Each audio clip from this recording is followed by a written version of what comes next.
வணக்கம். இன்று நாம் பெண்களின் முழுமையான ஆரோக்கியம் மற்றும் கர்ப்பப்பை நலனுக்காக ஒரு பிரத்யேகமான பானம் தயாரிக்கும் முறையைத்தான் பார்க்கப் போகிறோம். இது பாரம்பரிய பாண்ட புதையல் அடிப்படையில் பல அரிய மூலிகைகளை சேர்த்து நுணுக்கமாக தயாரிக்கப்படுகிறது.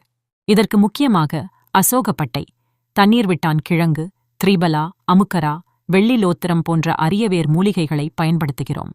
அத்துடன் கர்ப்பப்பைக்கு அளப்பரிய பலத்தை தரும் கற்றாழை சாறு, சப்பாத்தி கள்ளிப்பழச்சாறு மற்றும் பப்பாளிச்சாறு ஆகிய சிறப்பான திரவங்களையும் இதில் சேர்க்கிறோம்.